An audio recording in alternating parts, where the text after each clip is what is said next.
Hello बच्चों, चौहानी education channel में आपका स्वागत है। बच्चों, आज हम 8 ग्रेड अभ्यास पुस्तिका कक्षा 8वीं विशेष सामाजिक विज्ञान के अंतर्गत भूगोल के अध्याय 4 कृषि संसाधन एवं विकास से संबंधित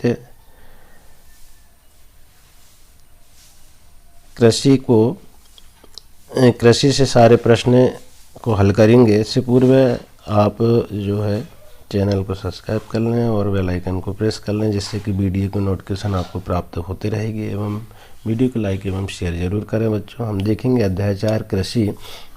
प्रश्न क्रमांक 1, पौधे से परिष्कृत उत्पाद तक के रूपांतरण में कितनी आर्थिक क्रियाएं सम्मिलित है? लिखिए। संसाधन एवं विकास पाठ्य पुस्तक के पृष्ठ क्रमांक 38 से उत्तर को खोज और लिखें। हम देखेंगे यहाँ पर पौधे से परिष्कृत उत्पाद तक के रूपांतरण में 3 प्रकार की आर्थिक क्रियाएं सम्मिलित है। ये है प्राथमिक, द्वितीयक और तृतीयक क्रियाएं। तो इस प्रकार से हम इसके आंसर को लिख देंगे। इसके बाद है दूसरा प्रश्न। प्रश्न दूसरा है, कृषि क्रियाकलाप के लिए क्या क्या आवश्यक है? तो उत्तर लिख देंगे हम। अनुकूल स्थलाकृति मृदा। स्थला मतलब भूमि का जो स्थल है, भूमि जो है उसकी जो बनावट है वो तो अनुकूल होना चाहिए। मृदा, मिट्टी और जलवायु कृषि क्रियाकलाप के लिए अनिवार्य है। इसके बाद प्रश्न तीसरा है, कृषि तंत्र क्या है? इसके महत्वपूर्ण निवेश एवं संक्रियाएं क्या क्या है? तो उत्तर लिख देंगे हम इसमें। कृषि या खेती को एक तंत्र के रूप में देखा जा सकता है। इसके महत्वपूर्ण निवेश बीज, उर्वरक, मशीनरी और श्रमिक है।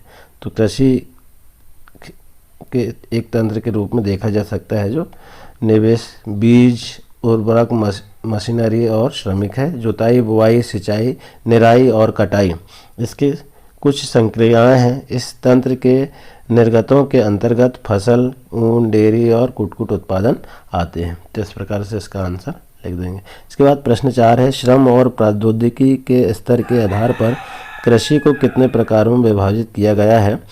तो श्रम और प्रौद्योगिकी के स्तर के आधार पर कृषि को 2 मुख्य प्रकारों में वर्गीकृत किया जा सकती है।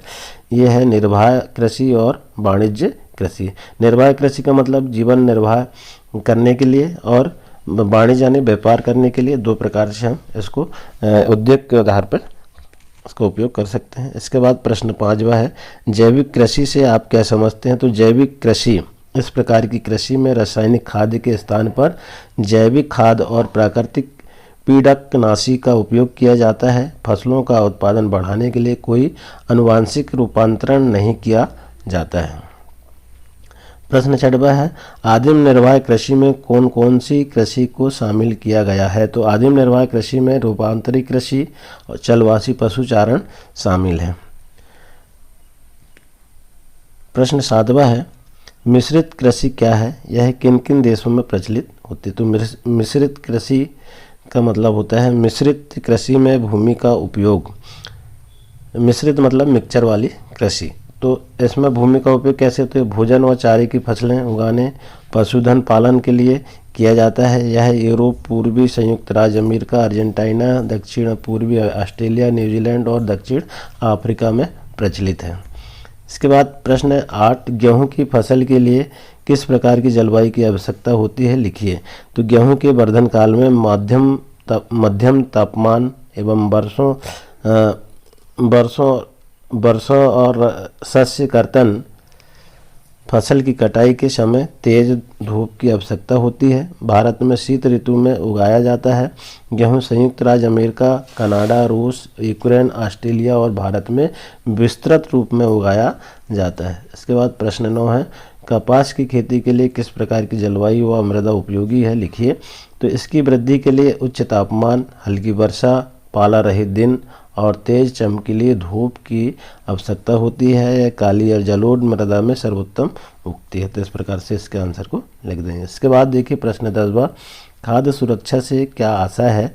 खाद्य की सुरक्षा से क्या आशा है? तो खाद्य सुरक्षा तभी बनी रहती है जब सभी व्यक्तियों को क्रियाशील और स्वस्थ जीवन जीने के लिए आहार की आवश्यकता और प्राथमिकता के आधार पर हर समय पर्याप्त, सुरक्षित और पौष्टिक खाद्य पदार्थ की सुविधा उपलब्ध रहती है। तो इस प्रकार से हम सारे प्रश्नों को हल कर लेंगे। आशा है बच्चों आपको वीडियो पसंद आया होगा। इसी तरह आने वाले अध्याय को हल करने के लिए वीडियो में बने रहें। धन्यवाद।